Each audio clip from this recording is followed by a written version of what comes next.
Hello everyone, welcome to the 15 minute express. सबका स्वागत है जो चल रहे थे। आज का हमारा सत्र पार्ट 6। तो भाई हमारे पास में इस बार के सेशन में पूछा गया वर्ड है कैलस। कैलस और ऑप्शंस मिल रहे हैं अपने को रैशनलिस्टिक, अनसिंपैथेटिक, सिंपैथेटिक। मतलब देखा जाए तो सेकंड और थर्ड ऑप्शन तो आपस के अंदर खुद के ही एंटोनिम्स है ना। और फिर लास्ट बोल रहा है नॉन डिप्लोमेटिक। डिप्लोमेटिक का ऑपोजिट दे दिया अपने को नॉन डिप्लोमेटिक। तो चलो शुरू करते हैं। पहला वर्ड जो अपने को मेन दिया गया है उसको जानते हैं। तो फिर पहला वर्ड हमारा है कैलस। कैलस का डिक्शनरी मीनिंग को लेकर के आते हैं। पहले तो शोइंग, ऐसा प्रदर्शित करना, ऐसा दिखाना, या फिर हैविंग, होना। होना क्या होना? एन इनसेंसिटिव, असंवेदनशीलता होना। एंड क्रूअल, है ना।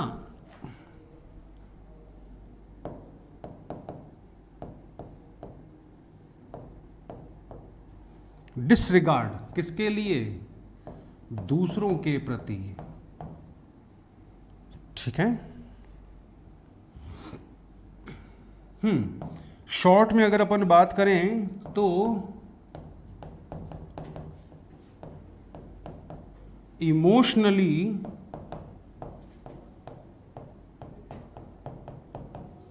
इनसेंसिटिव। हिंदी मीनिंग के बारे में अगर मैं बात करूं तो हिंदी मीनिंग है दोस्तों कठोर या फिर निर्दयी। चलो राजा आ जाओ फटाफट से। आते हैं रसमलाई पर। तो कैलस के सिनोनिम्स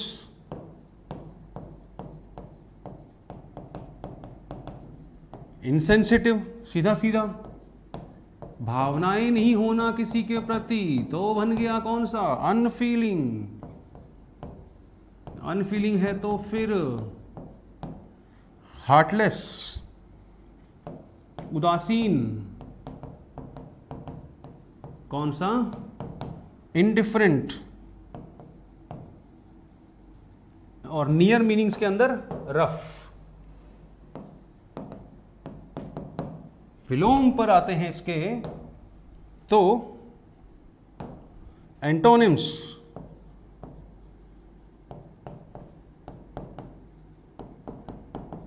सिंपैथेटिक,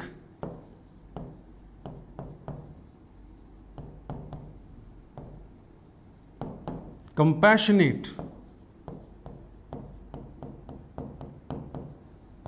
सेंसिटिव, केयरिंग। और निर्दयी का अगर अपन विलोम के बारे में बात करें तो काइंड। चलो भाई फटाफट से नोट करते हुए चलते चलो। ये है हमारा दिया हुआ मेन वर्ड। मेन वर्ड हमारा कौन सा? कैलस। कैलस का सिंपल सा हिंदी मीनिंग है कठोर। कठोर के हिसाब से मतलब कि किस हिसाब से कठोर?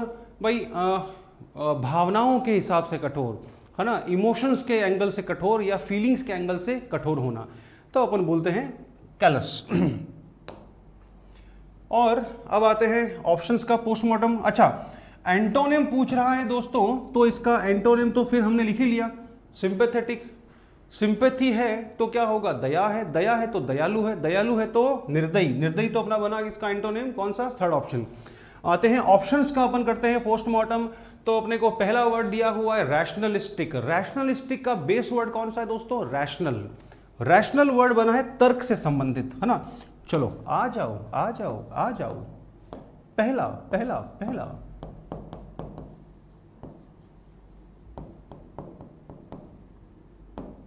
पहला वर्ड हमारा रैशनलिस्टिक, है ना। क्या बोला था मैंने? किससे संबंधित? तर्क वितर्क से संबंधित, है ना।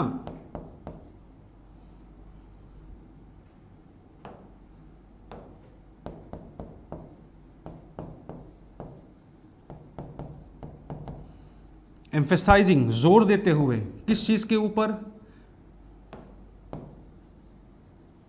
रीजन, तर्क के ऊपर, किसी चीज के कारण के ऊपर, लॉजिक के ऊपर जोर देते हुए इसका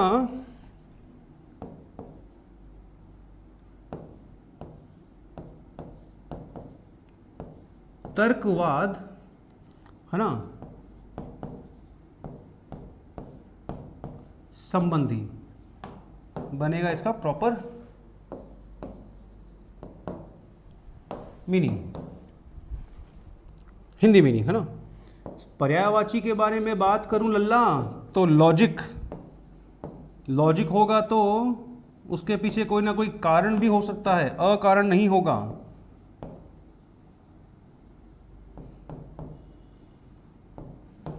एनालिटिकल,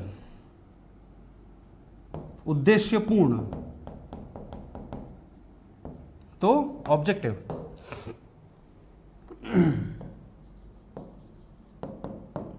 विलोम के बारे में अगर बात करें तो बनेगा बनेगा इरेशनल है ना, अनरीजनेबल।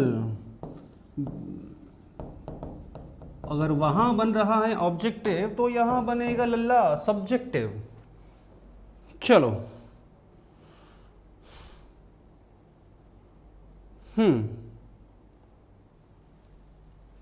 चलिए चलिए चलिए फटाफट से वीडियो देखते हो भैया, साथ साथ में कमेंट भी किया करो है ना। नोट्स बना रहे हो अच्छी बात है, वीडियो पूरा देखते हो अच्छी बात है, नोट्स बना रहे हो, रिवाइज कर रहे हो, लेकिन साथ साथ में 2 शब्द जो हैं वो कमेंट में जरूर लिखा करो कि सर मज़ा आ गया, या फिर और कोई आपके सुझाव वगैरह। जैसे पार्ट 2 के या पार्ट 3 के किसी वीडियो में स्टूडेंट ने जो है वो कमेंट किया था कि सर साथ साथ में अगर ईडियम फ्रेजेस भी अगर लेके आ जाओ अगर आप इस सेशन के अंदर तो बड़ा अच्छा होगा। डोंट वरी, हम उसको भी लेकर के आएंगे। शुरुआत पहले अपन ने धीरे धीरे करी है, अभी अपन चलते हैं पहले एक बार सिनोनिम्स एंटोनिम्स को लेकर के, क्योंकि ज़्यादातर दिक्कत जो है बच्चा यहीं पर फील करता है। One words, idioms, phrases learn करना इतना मुश्किल नहीं है, एक हद तक वो चीज़ें लर्न हो जाती हैं। दिक्कत आती है जहां पर मोस्टली वो है सब सिनोनिम्स और एंटोनिम्स वाले पार्ट में। तो हम पहले इस पर जोर देंगे, पहले हम इसका एक अच्छा जो है वो कलेक्शन इकट्ठा करेंगे है ना, थोड़ा इस पे अपन ज़्यादा काम करेंगे अच्छी तरह एक बार, फिर धीरे धीरे जो है आप मेरे पे विश्वास रखो, धीरे धीरे मैं अपने आप वन वर्ड्स को भी और ईडियम्स एंड फ्रेजेस को भी इस सीरीज में आपकी प्यारी 15 मिनट सीरीज के अंदर मैं इसमें ऐड कर दूंगा, डोंट वरी। चलो भाई बातें हो गई, आगे चलते हैं। फिर हमारा अनसिंपैथेटिक हमको सेकेंड ऑप्शन, हालांकि ये वर्ड बहुत अपने आप में कॉमन है, फिर भी डिस्कस तो करेंगे। पोस्टमार्टम तो पक्का करेंगे, तो सेकेंड और थर्ड ऑप्शन तो मेरे ख्याल से पूरा इसमें ही कवर हो जाएंगे। किसमें? सिंपैथेटिक में और अनसिंपैथेटिक में, है ना। आई बात? नहीं समझे मेरी बात को आप भाई? जब सेकेंड ऑप्शन बोल रहा है अनसिंपैथेटिक और थर्ड ऑप्शन बोल रहा है सिंपैथेटिक, PATHETIC, तो एक तरह से देखा जाए तो सेकेंड और थर्ड ऑप्शन तो अपने आप में जो है वो आपस में ही रिलेटेड हैं।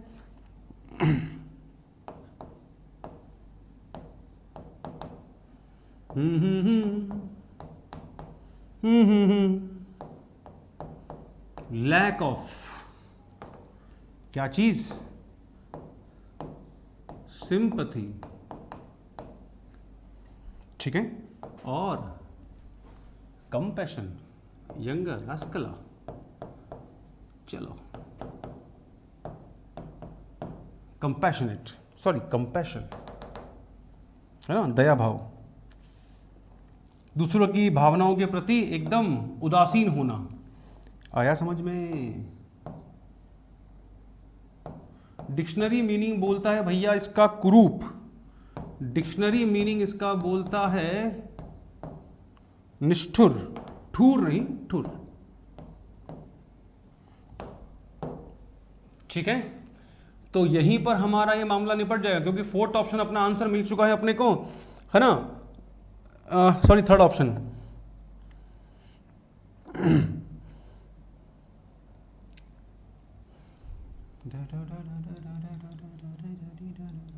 सिनोनिम्स देखा जाए तो अपन इसको कवर कर लिया एक तरह से। देखा जाए तो इसको हमने कवर कर लिया है शुरुआत के अंदर ही, मेन वर्ड के अंदर ही इसको हमने कवर कर लिया है। इनडिफरेंट, दूसरों की भावनाओं की परवाह न होना। अनकेयरिंग, अपैथेटिक,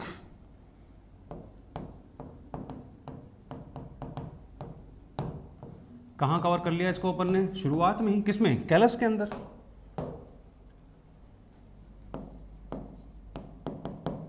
दूसरों की भावनाओं की परवाह करना, तो फिर क्या बनेगा लल्ला? सिंपैथेटिक।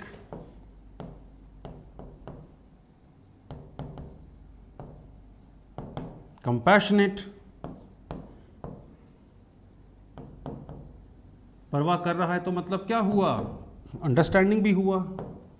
परवाह कर रहा है तो क्या हुआ? केयरिंग भी हुआ।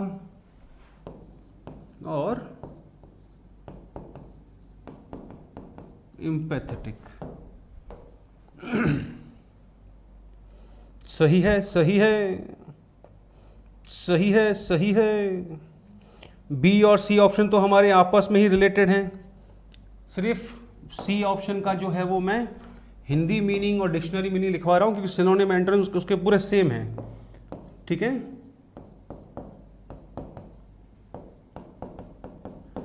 बी और सी के सिनोनिम्स एंटोनिम्स तो आपस में सेम ही हुए।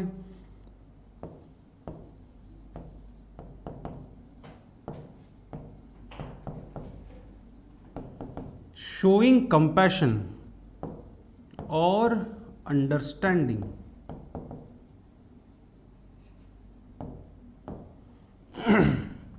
सहानुभूतिपूर्ण, सहानुभूतिपूर्ण।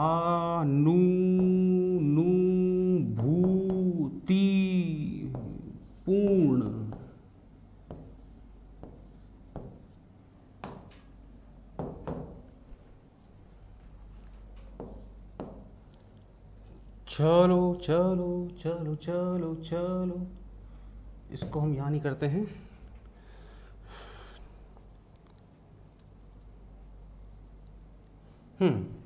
चलो भाई, फिर आएगा हमारा फोर्थ ऑप्शन के अंदर नॉन डिप्लोमेटिक।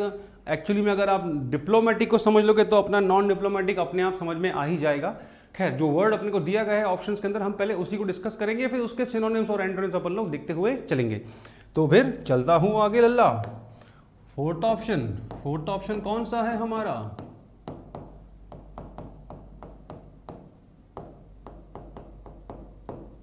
कौन सा? Non diplomatic. चलो, तो अगर इसके हम डिक्शनरी की मीनिंग के बारे में बात करें, है ना, लैकिंग टैक्ट, सूझबूझ, किसको लेकर के? सॉरी, और द एबिलिटी, योग्यता, किसको करने के लिए? टू मैनेज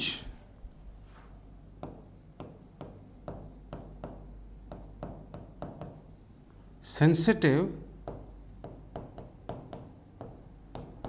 situations और नेगोशिएशंस। क्या होता है मीनिंग नेगोशिएशन का? बातचीत के माध्यम से, है ना, ग्रेसफुली, ढंग से मैनेज ना कर पाना। क्या होता है मीनिंग नेगोशिएशन का? बातचीत के जरिए हल निकालना, है ना। डिक्शनरी मीनिंग पे आता हूं तो सिंपल सा मीनिंग है नॉन डिप्लोमेटिक, यानी गैर राजनयिक,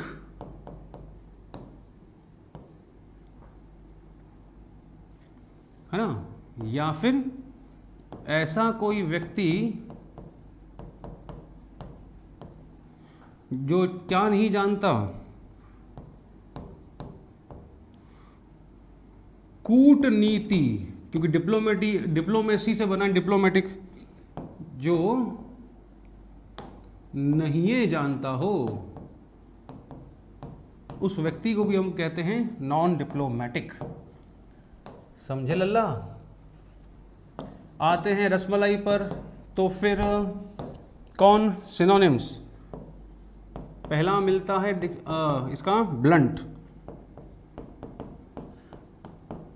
जानता नहीं है कूटनीति तो मतलब क्या करेगा, डायरेक्टली बात करेगा, लेकिन टैक्टलेस, क्योंकि कूटनीति मतलब ही टैक्टफुल होगा, है ना, इसलिए सीधा सीधा मुंह पे बात करने वाला तो फोर्थराइट, और अनसटल।